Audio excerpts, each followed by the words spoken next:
सो दोस्तों welcome to money stocks. तो इस वीडियो के अंदर हम लोग बात करने वाले हैं मल्टीपल स्टॉक्स के बारे में। तो चलिए सबसे पहले हम लोग डिस्कस करेंगे विप्रो के बारे में। जहां में विप्रो के अंदर अगर आप देखोगे तो कहीं ना कहीं 1% तक की तेजी के अंदर हमें क्लोजिंग तो देखने को मिल चुका है, लेकिन यही विप्रो के अंदर अगर आपने दोस्तों ड्यूरिंग द मार्केट परफॉर्मेंस देखा होगा तो बड़ी तेजी हमें विप्रो के अंदर देखने को मिल चुका था। फर्स्ट हाफ के अंदर लगातार कंपनी के अंदर हमें तेजी नजर आ रहा था। तो ये तेजी के पीछे कारण क्या है उसके बारे में दोस्तों डिस्कस करते हैं। सबसे पहले अगर एक पॉइंट नोट डाउन करके चलेंगे तो कंपनी हमें कहीं ना कहीं 462 रुपीज़ के आसपास हमें ओपन हुआ था और आज के दिन हमें विप्रो के द्वारा 476 रुपीज़ के आसपास अपना हाई हमें क्रिएट किया गया। एंड ओवरऑल बेसिस के ऊपर तेजी अगर आप ऑब्जर्व करेंगे तो यहाँ आपको 2.5% से भी ज़्यादा का तेजी देखने को मिल चुका होगा, लेकिन वही अगर आपने ड्यूरिंग द मार्केट देखा होगा तो कहीं ना कहीं 3% से भी ज़्यादा की तेजी हमें विप्रो ये कंपनी के अंदर देखने को मिल चुका था। लेकिन सेकेंड हाफ के अंदर आपको पता है आज के दिन हमें मार्केट भी दोस्तों बहुत ज़्यादा वॉलेटाइल था एंड मार्केट के अंदर भी हमें करेक्शन देखने को मिला, जिस हिसाब से मैक्सिमम स्टॉक्स के अंदर एंड मैक्सिमम सेक्टर्स के अंदर आज के दिन हमें नहीं के बराबर परफॉर्म किया। कई सारे कंपनीज के अंदर हमें थोड़ा बहुत नेगेटिविटी के अंदर हमें गिरावट भी देखने को मिला। तो दोस्तों विप्रो कंपनी की अगर बात की जाए तो ऐसा क्या पॉजिटिव अपडेट्स आया जिस वजह से तेजी आया? अभी बेसिकली कोई पॉजिटिव अपडेट्स नहीं है, या फिर बहुत सारे लोग बोलेंगे कि सर विप्रो एडीआर के अंदर इनका जो एडीआर वाला वर्जन है क्या उसके अंदर तेजी था? बिल्कुल भी दोस्तों पिछले ट्रेडिंग सेशन के अंदर हमें तेजी नजर नहीं आया था। तो इंडियन मार्केट के अंदर जो विप्रो है उसके अंदर तेजी क्यों आया? सबसे पहले एक पॉइंट नोट डाउन करके चलेंगे। सबसे ज़्यादा जो आज के दिन में जो बुलिश था ना वो आईटी सेक्टर दोस्तों बुलिश था। बहुत सारी कंपनीज के अंदर अच्छी खासी रैली हमें देखने को मिला, लेकिन थोड़ा बहुत क्या है ना मार्केट दोस्तों वॉलेटाइल होने की वजह से, गिरावट आने की वजह से हमें इन कंपनीज के अंदर फर्स्ट हाफ के अंदर तो तेजी था, लेकिन सेकंड हाफ के अंदर कहीं ना कहीं हमें थोड़ी बहुत करेक्शन हमें देखने को मिला। लेकिन कहीं ना कहीं ऑब्जर्व करके चलेंगे जैसे दोस्तों मार्केट क्लोज हुआ आफ्टर मार्केट ऑर्डर हमें विप्रो के अंदर लग चुका है और जहां क्वांटिटीज अगर आप देखोगे 4130 क्वांटिटीज का आफ्टर मार्केट ऑर्डर लग चुका है करंट प्राइस के ऊपर। तो कहीं ना कहीं भी बहुत ज़्यादा चांसेस है कि जैसे दोस्तों अभी मार्केट हमें कल के दिन ओपन होगा अच्छी खासी रैली हमें कंपनी के अंदर देखने को मिलेगा, क्योंकि सबसे पहले क्या होगा जो बाइंग साइड के लिए जो क्वांटिटीज हमने लगाया हुआ है बाइंग साइड के लिए वो सबसे पहले एग्जीक्यूट होगा एंड जैसे ये एग्जीक्यूट होगा अच्छी खासी कंपनी के अंदर फिर एक रैली हमें देखने को मिल जाए। बेसिकली कंपनी के अंदर सिर्फ एक पॉजिटिविटी है जो हमने पहले भी डिस्कस किया था कंपनी का Q4 का रिजल्ट, यानी कि जो मार्च क्वार्टर का रिजल्ट से Q4 का वो दोस्तों इसी वजह से हमें तेजी आया है। अभी आपको पता है कि जो मार्केट हमें एक्सपेक्ट करके चलता है वैसे अगर कंपनी परफॉर्म करता है ना तो कंपनी के अंदर गिरावट नहीं बल्कि एक अच्छी खासी रैली हमें दोस्तों देखने को मिलेगा एंड वही रैली करंटली विप्रो इस कंपनी के अंदर देखने को मिल रहा है। अर्निंग पर शेयर के अंदर जो मार्केट हमें एक्सपेक्ट करके चल रहा था तो जो कंपनी ने परफॉर्म किया है ना 0.83% की पॉजिटिविटी हमें परफॉर्म किया गया है। रेवेन्यूज़ के अंदर जो मार्केट हमें एक्सपेक्ट करके चल रहा था अगर कंपनी ने जो रिपोर्ट किया वो भी ऑलमोस्ट हमें जो क्राइटेरिया था वो बहुत आसानी से हमें फुलफिल किया गया है। कोई ज़्यादा हमें फॉल नज़र नहीं आया, ऑलमोस्ट जो एक्सपेक्टेड था वही कंपनी के द्वारा हमें परफॉर्म किया गया। तो दोस्तों क्या हुआ, इस वजह से हमें कंपनी के अंदर एक तेज़ी का माहौल हमें बना हुआ है एंड जब से विप्रो के द्वारा हमें रिजल्ट दोस्तों परफॉर्म किया गया है तब से लगातार कंपनी के अंदर तेजी आ रहा है। ये बहुत अच्छी खासी बात है, क्योंकि पहले पास्ट के अंदर बहुत सारे लोगों के द्वारा हायर प्राइस रेंज के आसपास हमें विप्रो को एक्वायर किया गया था, बाइंग किया गया था एंड वहाँ से विप्रो के अंदर गिरावट आ चुका था।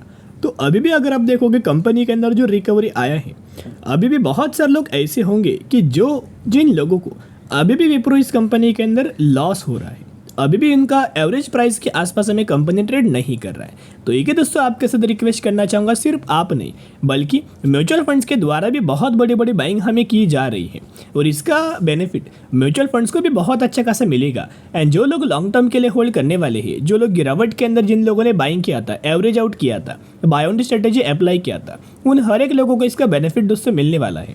क्योंकि म्यूचुअल फंड्स का डेटा आप देख सकते हो अक्टूबर, नवंबर, दिसंबर, जैन, फेब एंड मार्च हर एक महीने म्यूचुअल फंड्स के द्वारा बहुत ही शानदार तरीके से हमें खरीदारी लगातार दोस्तों कर रहे हैं। इनफैक्ट हमें मार्च महीने के अंदर भी बहुत बड़ा माल हमें विप्रो के अंदर हमें बाइंग किया और किन किन फंड्स के द्वारा कितने कितने करोड़ की खरीदारी किया एक बेसिक डेटा मैं आपके साथ शेयर करना चाहूँगा। देखिएगा मेरे एसेट का एक फंड है 38,000 करोड़ की खरीदारी किया, एडलविस का एक फंड है 10,700 करोड़ की हमें खरीदारी किया, HDFC का फंड है 80,000 करोड़ की खरीदारी किया, ICICI का एक फंड है 12,000 करोड़ की खरीदारी इनके द्वारा की जा चुकी है एंड टाटा का एक फंड है 7,300 करोड़ की खरीदारी इनके द्वारा हो चुकी है। यानी कि दोस्तों कहीं ना कहीं अगर आप ऑब्जर्व करके चलेंगे तो जो तेजी का माहौल जो हमें बना हुआ है ना, ये एक वजह से है जो कि हमने डिस्कस किया है कंपनी का Q4 का रिजल्ट्स, राइट। कंपनी ने बढ़िया तरीके से परफॉर्म किया, अब एक रिकवरी आने का एक चांस है। अब इनका टेक्निकल चार्ट देखोगे तो क्यों आज की दिन में रिजेक्शन हुआ है। कोई भी कंपनी अगर मूविंग एवरेज के नीचे ट्रेड करता है, जैसे कि आप देख सकते हो एक मूविंग एवरेज कलर है ब्लैक कलर का, एक है ब्लू कलर का, जो लाइंस आपको दिखाई दे रहा है ना वेव्स के अंदर, वो मूविंग एवरेज है। बेसिकली जो भी कंपनी मूविंग एवरेज के नीचे से अगर मूविंग एवरेज को क्रॉस करना चाहता है ना, तो इतने आसानी से क्रॉस नहीं कर पाता, राइट। वहाँ कंपनी एक दो दिन क्या करता है, होल्ड करता है, एक दो दिन क्या करता है, कंसोलिडेट करता है। एंड जब इसे बाहर दोस्तों कंपनी कोई मूविंग एवरेज को ऊपर हमें क्रॉस करता है ना, फिर आप देखना कि लगातार कंसिस्टेंटली बेसिस के ऊपर तेजी आएगा। जैसे कि और जैसे ये मूविंग एवरेज को क्रॉस करेगा ना, जैसे जैसे कंपनी बाद में क्रॉस करने के बाद मूविंग एवरेज के आसपास आएगा, वैसी कंपनी के द्वारा हमें वही दोस्तों लाइन के ऊपर सपोर्ट लिया जाएगा। देखिएगा एग्जांपल मैं आपके साथ देना चाहूँगा।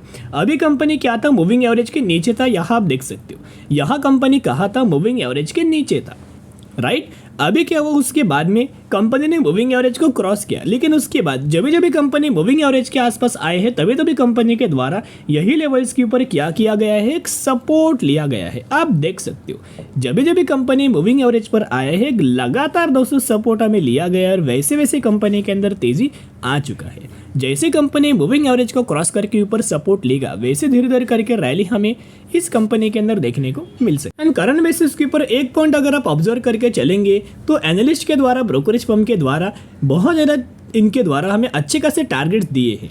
इनका ये मानना है कि कंपनी फाइनेंशियल ईयर 2024 यानी कि दिसंबर 2024 तक की कंपनी 535 रुपीज़ से लेके 621 रुपीज़ तक का टारगेट हमें विप्रो ये कंपनी अचीव करते हुए देखने को मिल सकता है। और रीजन जो हमें मेंशन किया गया था वो एक ही था कि कंपनी का जो Q4 का रिजल्ट्स था, जो अच्छे खासा डिसेंटली परफॉर्म किया है, कोई रिजल्ट्स के अंदर फॉल नजर नहीं आया और जो मार्केट हमें एक्सपेक्ट कर रहा था उसके अंदर भी कोई फॉल हमें देखने को नहीं मिला। और ब्रोकरेज फर्म का ये भी मानना है कि आने वाले फ्यूचर में जाके ये कंपनी क्या है ना, एआई के अंदर बढ़िया तरीके से काम करने वाला है।